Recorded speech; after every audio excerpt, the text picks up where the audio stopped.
Hubungan antara masyarakat dan hukum. Topik keempat, pengantar ilmu hukum. Disediakan oleh channel Global Tutorial, sebuah channel untuk semua mahasiswa Indonesia dan masyarakat umum. Manusia selain sebagai makhluk individu, atau perseorangan, mempunyai kehidupan jiwa yang menyendiri, namun manusia juga sebagai makhluk sosial tidak dapat dipisahkan dari masyarakat. Manusia lahir, hidup dan berkembang dan meninggal dunia di dalam masyarakat. Menurut Aristoteles, Yunani, 384-322 sebelum Masehi, bahwa manusia itu adalah zoon politikon, artinya bahwa manusia itu sebagai makhluk pada dasarnya selalu ingin bergaul dan berkumpul dengan sesama manusia lainnya, jadi makhluk yang suka bermasyarakat. Dan oleh karena sifatnya suka bergaul satu sama lain, maka manusia disebut makhluk sosial. Terjadilah hubungan satu sama lain yang didasari adanya kepentingan, di mana kepentingan tersebut satu sama lain saling berhadapan atau berlawanan, dan ini tidak menutup kemungkinan timbul kericuhan. Kepentingan adalah suatu tuntutan perorangan atau kelompok yang diharapkan untuk dipenuhi. Disinilah peran hukum mengatur kepentingan-kepentingan tersebut agar kepentingan masing-masing terlindungi, sehingga masing-masing mengetahui hak dan kewajiban. Pada akhirnya dengan adanya hukum, masyarakat akan hidup aman, tenteram, damai, adil dan makmur. C.S.T. Kansil berpendapat bahwa masyarakat adalah persatuan manusia yang timbul dari kodrat yang sama. Jadi, masyarakat itu terbentuk apabila ada dua orang atau lebih hidup bersama, sehingga dalam pergaulan hidup itu timbul pelbagai hubungan atau pertalian yang mengakibatkan bahwa yang seorang dan yang lain saling kenal mengenal dan mempengaruhi. Di dalam masyarakat yang teratur, manusia, anggota masyarakat itu harus memperhatikan kaidah-kaidah, norma-norma ataupun peraturan-peraturan hidup tertentu yang ada dan hidup dalam masyarakat di mana ia hidup. Masyarakat dan hukum adalah dua entitas yang tidak bisa dipisahkan. Bahkan dalam ilmu hukum, terdapat adagium yang terkenal, yaitu ubi societas ibi ius, atau di mana ada masyarakat di situ ada hukumnya.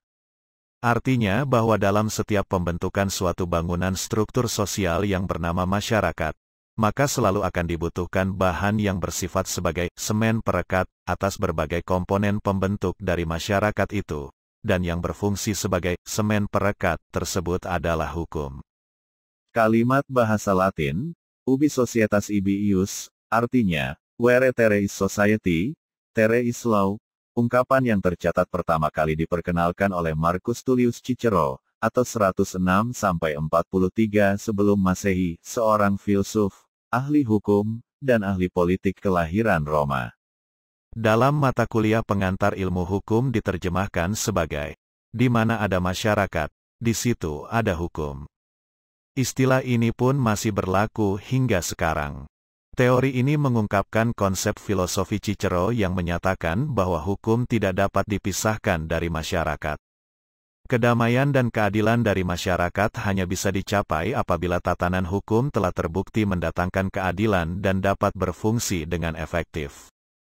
Maksud di atas sejalan dengan pendapat Sacipto Raharjo, hukum dan masyarakat tidak bisa dipisahkan. Bagi hukum, masyarakat merupakan sumber daya yang memberi hidup dan menggerakkan hukum tersebut. Masyarakat menghidupi hukum dengan nilai-nilai, gagasan, konsep. Di samping itu masyarakat juga menghidupi hukum dengan cara menyumbangkan masyarakat untuk menjalankan hukum. Kita mengetahui dari perspektif sosiologis hukum itu hanya bisa dijalankan melalui campur tangan manusia, sebagai golongan yang menyelenggarakan hukum, maupun mereka yang wajib menjalankan ketentuan hukum. Dengan demikian masuklah aspek perilaku manusia ke dalam hukum. Dalam karyanya yang lain Sacipto Raharjo berpendapat bahwa hukum bekerja dengan cara memancangi perbuatan seseorang atau hubungan antara orang-orang dalam masyarakat. Untuk keperluan pemancangan tersebut, maka hukum menjabarkan pekerjaannya dalam berbagai fungsi, yaitu 1. Pembuatan norma-norma, baik yang memberikan peruntukan maupun yang menentukan hubungan antara orang dengan orang dua. Penyelesaian sengketa-sengketa 3. Menjamin keberlangsungan kehidupan masyarakat, yaitu dalam hal terjadi perubahan-perubahan sosial. Dari 3 pekerjaan hukum, sebagaimana disinggung di atas dapat digolongkan sebagai sarana untuk melakukan kontrol sosial, yaitu suatu proses mempengaruhi orang-orang untuk bertingkah laku sesuai dengan harapan masyarakat. Lebih lanjut Sacipto Raharjo mengemukakan bahwa apabila proses pengontrolan sosial tersebut dihubungkan dengan bagan hubungan sibernetik dari Parsons, maka tampak bahwa pekerjaan-pekerjaan yang dilakukan oleh hukum itu tidak sama sekali otonom, melainkan kait-berkait dengan proses-proses lain yang berlangsung dalam masyarakat.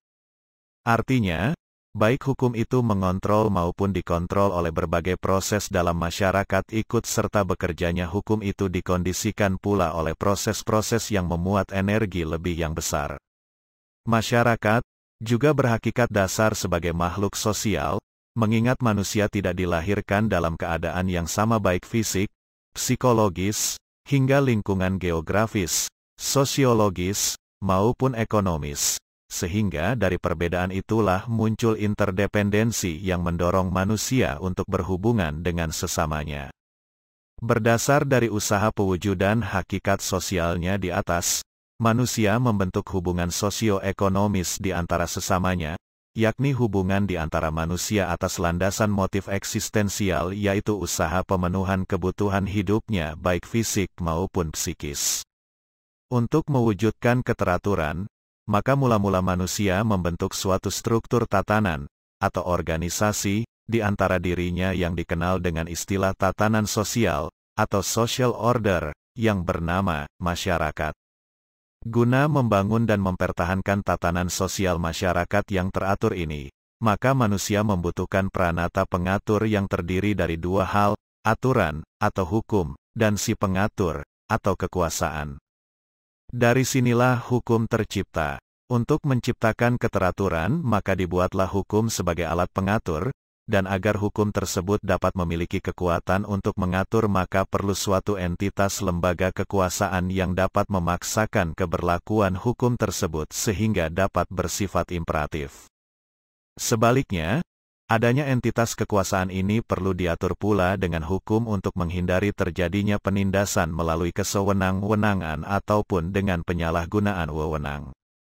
Mengenai hubungan hukum dan kekuasaan ini, terdapat adagium yang populer, hukum tanpa kekuasaan hanyalah angan-angan, dan kekuasaan tanpa hukum adalah kelaliman. Komponen hukum yang pertama adalah substansi atau isi hukum yang bersangkutan. Suatu hukum agar benar-benar mampu menciptakan keadilan bagi masyarakat, maka isi dari hukum itu sendiri harus benar-benar berfungsi sebagai manifestasi nilai-nilai dan rasa keadilan serta nilai-nilai normatif yang diidealkan masyarakat.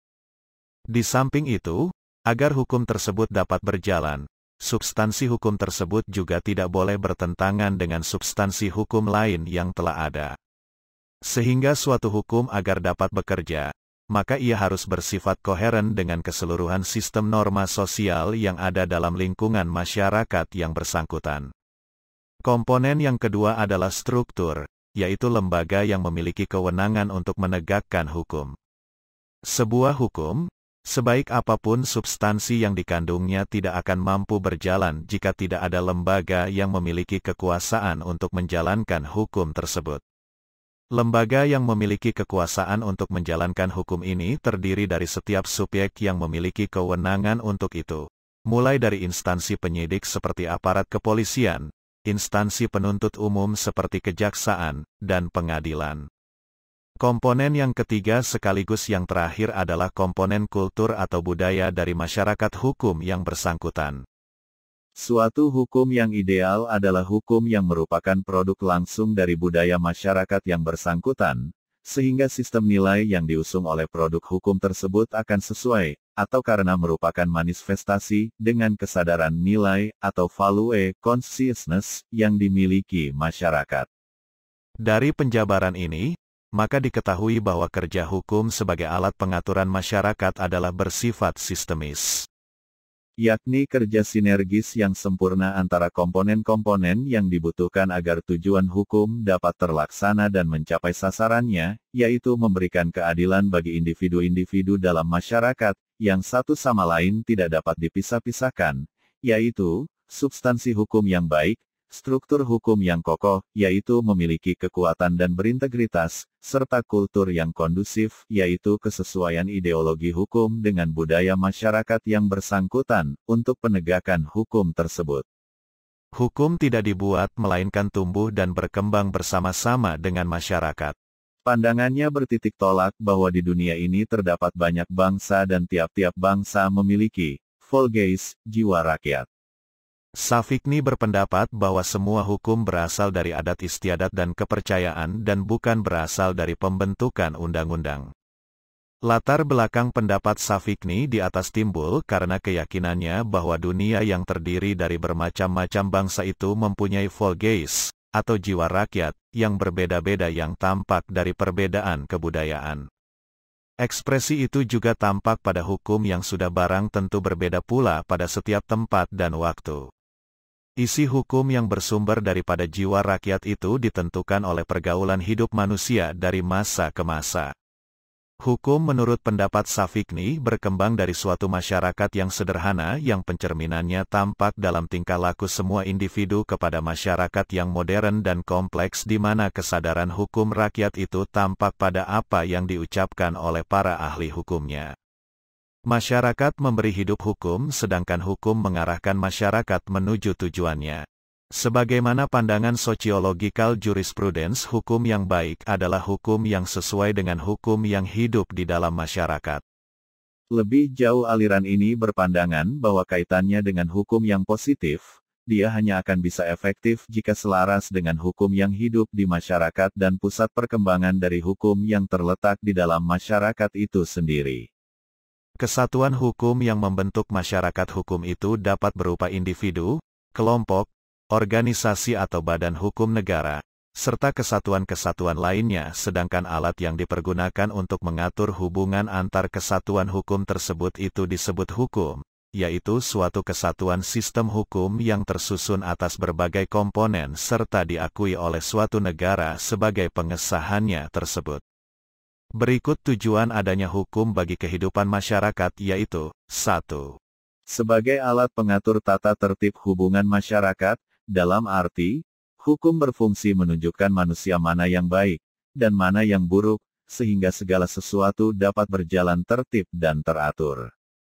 2. Sebagai sarana untuk mewujudkan keadilan sosial lahir dan batin, hukum dapat memberi keadilan, dalam arti dapat menentukan siapa yang salah, dan siapa yang benar, dapat memaksa agar peraturan dapat ditaati dengan ancaman sanksi bagi pelanggarnya. 3. Sebagai sarana penggerak pembangunan, daya mengikat dan memaksa dari hukum dapat digunakan atau didaya gunakan untuk menggerakkan pembangunan. Hukum adalah alat untuk membuat masyarakat yang lebih baik. 4. Sebagai penentuan alokasi wewenang secara terperinci siapa yang boleh melakukan pelaksanaan, atau penegak hukum, siapa yang harus menaatinya, siapa yang memilih sanksi yang tepat dan adil, seperti konsep hukum konstitusi negara. 5. Sebagai alat penyelesaian sengketa, seperti contoh persengketaan harta waris dapat segera selesai dengan ketetapan hukum waris yang sudah diatur dalam hukum perdata. 6. Memelihara kemampuan masyarakat untuk menyesuaikan diri dengan kondisi kehidupan yang berubah, yaitu dengan cara merumuskan kembali hubungan-hubungan esensial antara anggota-anggota masyarakat. Setiap orang berkewajiban untuk bertindak sedemikian rupa dalam masyarakat, sehingga tata tertib dalam masyarakat itu tetap terpelihara dengan sebaik-baiknya. Oleh karena itu, hukum meliputi pelbagai peraturan yang menentukan dan mengatur perhubungan orang yang satu dengan yang lainnya, yakni peraturan-peraturan hidup bermasyarakat yang dinamakan dengan kaidah hukum. Salah satu bentuk adanya hubungan antara masyarakat dan hukum yaitu dengan adanya subdisiplin ilmu hukum empiris yang memusatkan perhatiannya pada studi-studi hukum dengan menggunakan pendekatan antropologis yang mencakup fenomena hukum dalam kehidupan masyarakat, yang dinamakan dengan antropologi hukum. Antropologi hukum juga mempelajari hubungan timbal balik antara hukum dengan fenomena dalam kehidupan masyarakat. Antropologi hukum adalah cabang dari antropologi budaya yang hendak memahami bagaimana masyarakat mempertahankan nilai-nilai yang dijunjung tinggi melalui proses pengendalian sosial yang salah satunya berbentuk hukum. Wacana antropologi mengenai hukum dalam perkembangan selanjutnya memperoleh elaborasi dari kalangan antropolog yang lain. Konsep hukum yang dikemukakan Malinowski memperoleh komentar dan kritik dari Bohannan, yang pada pokoknya menyatakan seperti berikut. 1. Mekanisme resiprositas atau reciprocity, dan publisitas atau publicity, sebagai kriteria untuk mengatur hak dan kewajiban dalam kehidupan masyarakat pada dasarnya bukanlah merupakan hukum seperti dimaksudkan Malinowski, tetapi hanya merupakan suatu kebiasaan atau custom yang digunakan masyarakat untuk menjaga keteraturan sosial. 2. Pengertian hukum harus dibedakan dengan tradisi, atau tradition, atau kebiasaan, atau custom, atau lebih spesifik norma hukum mempunyai pengertian yang berbeda dengan kebiasaan. Norma hukum adalah peraturan hukum yang mencerminkan tingkah laku yang seharusnya, atau dilakukan dalam hubungan antar individu. Sedangkan, kebiasaan merupakan seperangkat norma yang diwujudkan dalam tingkah laku dan berlangsung dalam kurun waktu yang lama. Kadangkala kebiasaan bisa sama dan sesuai dengan peraturan-peraturan hukum, tetapi kebiasaan bisa juga bertentangan dengan norma-norma hukum. Ini berarti, peraturan hukum dan kebiasaan adalah dua institusi yang sama-sama terwujud dalam bentuk norma-norma yang mengatur perilaku masyarakat dalam hubungan antar individu, dan juga sama-sama berfungsi sebagai sarana pengendalian sosial dalam kehidupan masyarakat.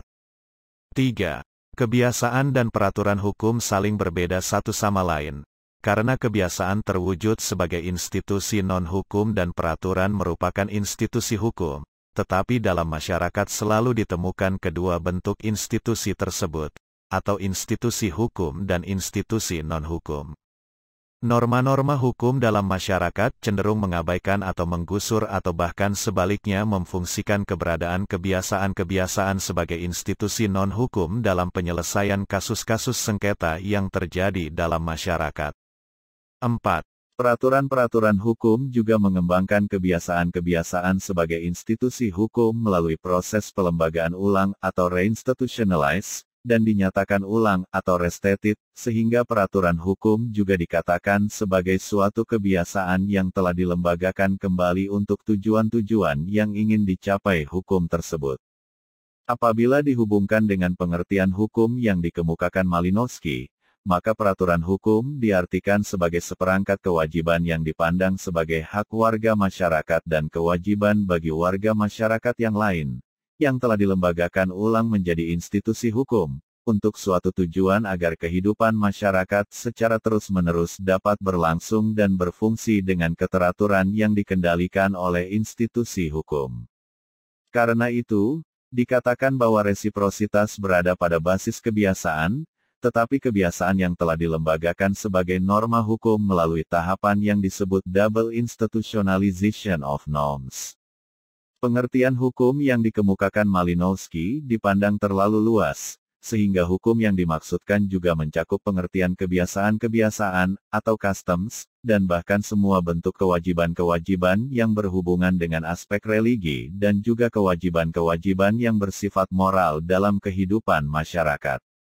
Hukum pada dasarnya adalah suatu aktivitas kebudayaan yang mempunyai fungsi sebagai alat untuk menjaga keteraturan sosial atau sebagai sarana pengendalian sosial, atau social control, dalam masyarakat.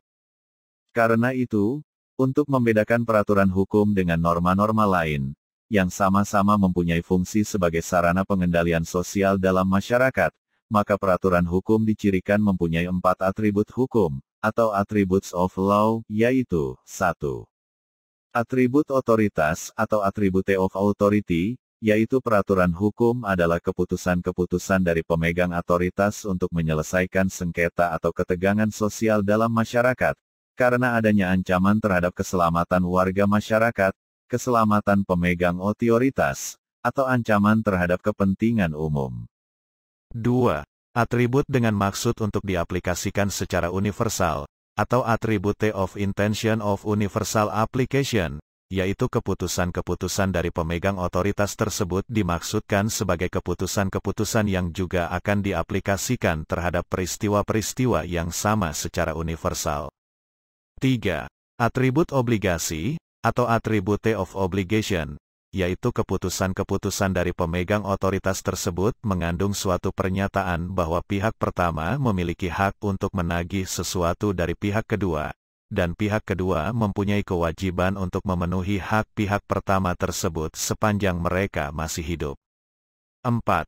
Atribut sanksi, atau attribute of sanction, yaitu keputusan-keputusan dari pihak pemegang otoritas tersebut juga disertai dengan penjatuhan sanksi-sanksi, baik berupa sanksi yang bersifat fisik seperti hukuman badan dan penyitaan harta benda, atau sanksi non-fisik seperti dipermalukan di depan orang banyak, diasingkan dari pergaulan sosial, dibuat menjadi ketakutan, del. Konsep hukum yang menekankan atribut otoritas dan atribut sanksi juga dikemukakan oleh Hoebel untuk membedakan antara norma hukum dengan norma-norma lain yang juga mempunyai fungsi sebagai alat pengendalian masyarakat, atau social control. Dasar peraturan hukum adalah norma-norma sosial, dan norma-norma sosial akan berubah menjadi norma hukum apabila setiap pelanggaran atas norma sosial tersebut secara reguler dijatuhi sanksi fisik berdasarkan keputusan pemegang otoritas yang secara sosial diberi wewenang khusus untuk menjatuhkan sanksi tersebut. Untuk menginvestigasi hukum yang sedang berlaku dalam suatu masyarakat, Hoebel memperkenalkan metode penelusuran norma-norma hukum yang berlaku dalam masyarakat melalui 3 cara sebagai berikut. 1. Melakukan investigasi terhadap norma-norma abstrak yang dapat direkam dari ingatan-ingatan para tokoh masyarakat atau para pemegang otoritas yang diberi wewenang membuat keputusan-keputusan hukum, atau ideological method. 2. Melakukan pengamatan terhadap setiap tindakan nyata atau perilaku aktual dari warga masyarakat dalam kehidupan sehari-hari, pada waktu mereka berinteraksi dengan warga yang lain, warga masyarakat dengan kelompok, atau perilaku konkret warga masyarakat dalam berhubungan dengan lingkungan hidupnya, seperti hubungan warga masyarakat dengan tanah, pohon-pohonan, tanaman pertanian, ternak, atau deskriptif method. 3. Mengkaji kasus-kasus sengketa yang pernah atau sedang terjadi dalam masyarakat, atau trouble cases method. Sebagai subjek manusia mempunyai kepentingan di dunia ini, mempunyai tuntutan yang diharapkan untuk dipenuhi atau dilaksanakan, mempunyai kebutuhan hidup.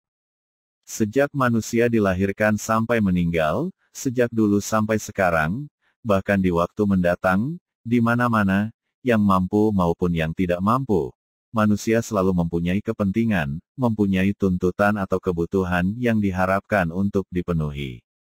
Dalam kenyataannya, kepentingan-kepentingan manusia selama ini selalu diancam atau diganggu oleh berbagai bahaya, yang merupakan kendala untuk dapat dilaksanakan atau dipenuhinya harapannya. Alam sering mengganggu kepentingan manusia dalam berbagai bencana. Tetapi gangguan atau bahaya terhadap kepentingan manusia itu datangnya juga dari manusia sendiri. Oleh karena kepentingan manusia selalu diganggu oleh bahaya di sekelilingnya, maka manusia menginginkan adanya perlindungan terhadap kepentingan-kepentingannya, jangan sampai selalu diganggu oleh berbagai bahaya tersebut. Maka kemudian terciptalah perlindungan kepentingan berbentuk kaidah sosial termasuk di dalamnya kaidah hukum. Tatanan kaidah sosial dapat dibagi 2, yaitu kaidah sosial dengan aspek kehidupan pribadi dan kaidah sosial dengan aspek kehidupan antar pribadi. Kaidah sosial dengan aspek kehidupan pribadi yaitu kaidah agama dan kaidah kesusilaan, sedangkan kaidah sosial dengan aspek kehidupan antar pribadi adalah kaidah sopan santun dan kaidah hukum. Tujuan kaidah agama dan kaidah kesusilaan adalah agar manusia menjadi sempurna, agar supaya tidak ada manusia menjadi jahat. Kedua kaidah tersebut ditujukan kepada sikap batin manusia sebagai individu. Kalau kaidah agama ditujukan kepada iman, maka kaidah kesusilaan ditujukan kepada akhlak. Menurut Paul B. Horton dan Cehun, masyarakat merupakan kumpulan manusia yang relatif mandiri, hidup bersama-sama dalam waktu yang cukup lama, tinggal di suatu wilayah tertentu, mempunyai kebudayaan sama serta melakukan sebagian besar kegiatan di dalam kelompok atau kumpulan manusia tersebut. Sedangkan hukum adalah ketentuan-ketentuan yang menjadi peraturan hidup suatu masyarakat yang bersifat kendalikan, mencegah, mengikat, memaksa. Dinyatakan atau dianggap sebagai peraturan yang mengikat bagi sebagian atau seluruh anggota masyarakat tertentu, dengan tujuan untuk mengadakan suatu tata yang dikehendaki oleh penguasa tersebut. Dengan kata lain, hukum merupakan serangkaian aturan yang berisi perintah ataupun larangan yang sifatnya memaksa demi terciptanya suatu kondisi yang aman, tertib, damai dan tenteram, serta terdapat sanksi bagi siapapun yang melanggarnya. Hubungan antara masyarakat dengan hukum tidak bisa dipisahkan, karena sejatinya hukum itu sendiri diciptakan untuk mengatur kehidupan masyarakat. Maka dapat dibenarkan perkataan Cicero tersebut bahwa di mana ada masyarakat di situ ada hukum. Apabila ada seorang manusia yang hidup di suatu tempat yang tidak berpenduduk, dan dia hidup sendiri di tempat itu, maka dapat dipastikan tidak ada hukum di wilayah tersebut. Karena seseorang tadi bebas melakukan apapun yang ia kehendaki. Berbeda lagi ceritanya apabila ada seseorang lagi yang datang ke tempat tersebut dan hidup bersama penghuni pertama. Masing-masing orang tersebut jelas mempunyai kepentingan dan kehendak sendiri, dan tidak menutup kemungkinan pula akan terjadi konflik antara kedua orang itu. Disinilah peran hukum muncul, hukum akan mengatur bagaimana tata cara kehidupan mereka agar terjadi keadilan dan kedamaian di antara masing-masing individu. Hukum tidak dapat timbul jika hanya ada satu orang saja. Harus ada dua atau lebih, atau masyarakat, sehingga tercipta hukum. Ketika hukum tercipta dan berjalan dengan baik, maka hukum akan menciptakan perlindungan bagi masyarakat yang berujung terwujudnya suatu keadilan. Hukum yang baik adalah hukum yang sesuai dengan hukum yang hidup, atau the living law, dalam masyarakat, yang tentunya sesuai pula atau merupakan pencerminan dari nilai-nilai yang berlaku dalam masyarakat tersebut. Hukum dan masyarakat berhubungan seperti di bawah ini. A. Hukum adalah pengatur kehidupan masyarakat. Kehidupan masyarakat tidak mungkin bisa teratur kalau tidak ada hukum. B. Masyarakat merupakan wadah atau tempat bagi berlakunya suatu hukum. Tidak mungkin ada atau berlakunya suatu hukum kalau masyarakatnya tidak ada. Apabila dalam suatu masyarakat sudah tercipta suatu nilai tertentu yang sesuai dengan keinginan dan tujuan masyarakat itu, maka dengan sendirinya akan terbentuk suatu norma, yaitu kumpulan dari berbagai nilai, sesuatu yang dianggap baik atau buruk, yang akan mengatur kehidupan masyarakat secara otomatis. Dalam kehidupan bermasyarakat, setiap individu akan berusaha untuk bisa bersosialisasi dengan baik dalam masyarakat. Individu tentu ingin agar keberadaannya diakui dan diterima dalam kehidupan bermasyarakat.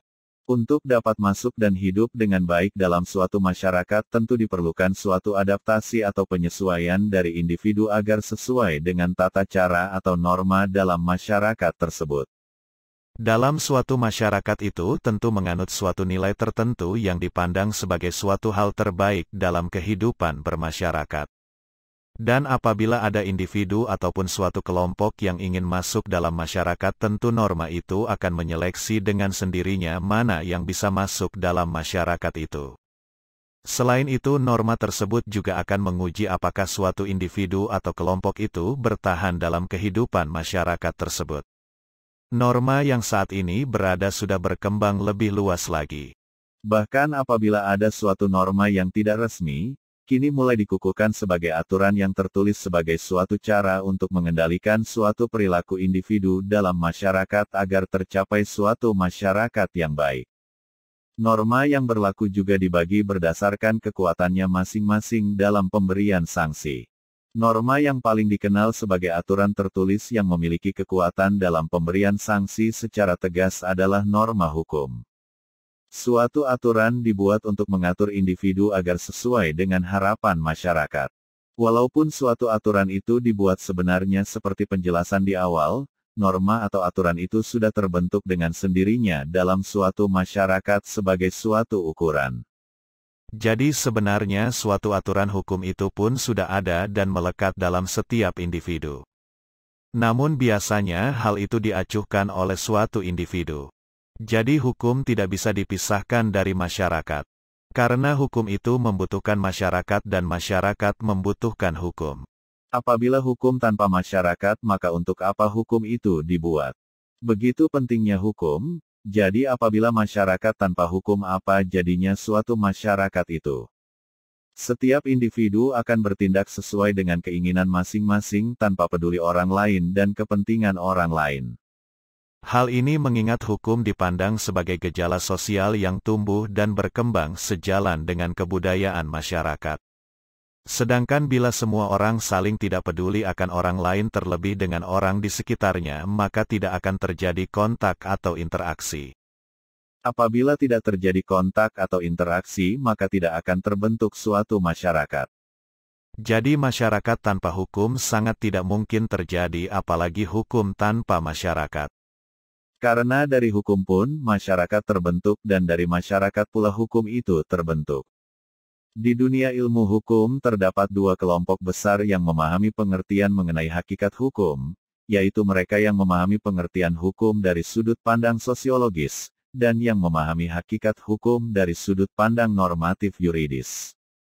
Dari sudut pandang sosiologis, hukum dipahami sebagai salah satu dari sekian banyak nilai yang terdapat di dalam pergaulan hidup masyarakat. Ini berarti hukum dipandang sebagai salah satu gejala sosial kemasyarakatan. Oleh sebab itu konsep-konsep teori hukum, atau bahkan penemuan hukum, diperoleh dari realitas sosial di dalam masyarakat. Sedangkan yang memahami hukum dari sudut pandang normatif yuridis, menekankan pandangannya pada hukum sebagai seperangkat peraturan-peraturan tertulis yang logis dan konsisten. Dalam pemahaman pengertian sosiologis tersebut, hukum tidak mungkin dilepaskan dari lain-lain sektor kehidupan masyarakat. Dalam hubungan ini dikenal adanya 4 proses yang bekerja dalam masyarakat, yaitu a. Proses adaptasi, meliputi ekonomi, penggunaan ilmu pengetahuan dan teknologi, b. Proses penetapan tujuan, pengambilan keputusan, atau goal pursuance, yang meliputi sistem politik, c. Proses mempertahankan pola masyarakat yang meliputi sosialisasi, dan d. Proses integrasi yang dilakukan oleh hukum. Terkait dengan 4 proses yang bekerja di dalam masyarakat itu, maka hukum bekerja sebagai mekanisme pengintegrasian dengan memperoleh input dari ketiga subsistem yang lain tersebut. Dalam rangka pengintegrasian itulah hukum memegang peranan untuk melakukan stabilisasi, sinkronisasi dan harmonisasi bekerjanya sistem-sistem yang ada di dalam masyarakat tersebut. Menurut Sujono Dirjo Sisworo, fungsi hukum bagi kehidupan masyarakat adalah sebagai alat ketertiban dan keteraturan masyarakat. Hal ini dimungkinkan karena sifat dan watak hukum yang memberi pedoman dan petunjuk tentang bagaimana berperilaku di dalam masyarakat, sehingga masing-masing anggota masyarakat telah jelas apa yang harus dan apa yang dilarang diperbuat, sebagai sarana untuk mewujudkan keadilan sosial lahir dan batin. Hal ini dimungkinkan karena sifat hukum yang mengikat baik fisik maupun psikologis. Sebagai sarana penggerak pembangunan, hukum merupakan alat bagi otoritas untuk membawa masyarakat ke arah yang lebih maju. Fungsi kritis dari hukum, bahwa hukum memiliki fungsi kritis, yaitu daya kerja hukum tidak semata-mata melakukan pengawasan pada aparatur negara. Hukum mempunyai fungsi untuk memberikan perlindungan terhadap kepentingan manusia, seluruh manusia tanpa terkecuali. Oleh karena itu, maka hukum harus dilaksanakan agar kepentingan manusia tersebut dapat terlindungi. Dalam pelaksanaannya, hukum dapat berlangsung secara normal dan damai, akan tetapi dapat juga terjadi pelanggaran-pelanggaran hukum dalam prakteknya. Dalam hal ini, hukum yang telah dilanggar itu harus ditegakkan. Melalui penegakan hukum inilah hukum ini menjadi kenyataan. Dalam menegakkan hukum ada 3 unsur yang selalu harus diperhatikan, yaitu kepastian hukum, atau rechtssicherheid, kemanfaatan, atau Zweckmäßigkeit, dan keadilan, atau Vierrechtigkeit. Hukum harus dilaksanakan dan ditegakkan. Setiap orang mengharapkan dapat ditetapkannya hukum dalam hal terjadi peristiwa konkret. Bagaimana hukumnya itulah yang harus berlaku. Fiat justitia et pereat mundus. atau meskipun dunia ini runtuh hukum harus ditegakkan. Itulah yang diinginkan oleh kepastian hukum. Masyarakat mengharapkan adanya kepastian hukum. Karena dengan adanya kepastian hukum masyarakat akan lebih tertib. Sebaliknya masyarakat mengharapkan manfaat dalam pelaksanaan atau penegakan hukum. Masyarakat sangat berkepentingan bahwa dalam pelaksanaan atau penegakan hukum, keadilan diperhatikan. Dalam pelaksanaan atau penegakan hukum harus adil. Sebaliknya, masyarakat menginginkan manfaat dalam melaksanakan hukum. Hukum itu untuk manusia, maka pelaksanaan hukum harus memberikan manfaat atau kegunaan bagi masyarakat. Jangan karena hukumnya dilaksanakan timbul keresahan dalam masyarakat. Hukum dibentuk untuk menjaga keseimbangan kepentingan masyarakat, sehingga tercipta ketertiban dan keadilan yang dapat dirasakan oleh semua orang dalam masyarakat yang bersangkutan. Bahkan dalam mazhab sejarah dinyatakan bahwa keseluruhan hukum sungguh-sungguh terbentuk melalui kebiasaan dan perasaan kerakyatan, yaitu melalui pengoperasian kekuasaan secara diam-diam. Hukum berakar pada sejarah, di mana akarnya dihidupkan oleh kesadaran, keyakinan dan kebiasaan warga masyarakat. Menurut aliran utilitis atau utilitarianisme, yang dipelopori oleh Jeremy Bentham, bahwa hukum yang baik adalah hukum yang dapat memenuhi prinsip memaksimalkan kebahagiaan dan meminimalkan rasa sakit dalam masyarakat. Lebih lanjut menurut Roscoe Pound, pada saat terjadinya imbangan antara kepentingan dalam masyarakat maka yang akan muncul adalah keinginan hukum. Roscoe Pound menjadikan 3 penggolongan utama terhadap kepentingan-kepentingan yang dilindungi oleh hukum. Pertama, public interest, yang meliputi kepentingan negara sebagai badan hukum dalam tugasnya untuk memelihara hakikat negara dan kepentingan negara sebagai penjaga dari kepentingan sosial. Kedua, kepentingan orang perorangan yang dibedakan oleh Roscoe Pound menjadi 3 kepentingan lagi, yaitu 1. Kepentingan pribadi, atau fisik, kebebasan, kemauan, kehormatan, privasi, kepercayaan dan pendapat. 2. Kepentingan-kepentingan dalam hubungan di rumah tangga, dan 3. Kepentingan mengenai harta benda. Ketiga, kepentingan sosial yang meliputi keamanan umum, keamanan dari institusi-institusi sosial, moral umum, pengamalan sumber daya sosial, kemajuan sosial dan kehidupan individual. Demikianlah uraian, hubungan antara masyarakat dan hukum. Channel Global Tutorial dimaksudkan membantu mereka yang ingin menambah wawasan, termasuk mahasiswa perguruan tinggi negeri swasta manapun di Indonesia. Video tutorial juga dituturkan dan disubtitelkan agar dapat ditonton, dibaca sambil didengarkan. Jangan khawatir jika belum langsung paham. Untuk pemahaman yang lebih baik, putar dan dengarkan video ini berulang-ulang. Selamat mengikuti. Subscribe dan like, agar Anda mendapatkan update tutorial lainnya. Bagikan juga link video ini, agar teman lain juga mendapatkan manfaat channel ini. Sekian dan terima kasih. Sampai jumpa.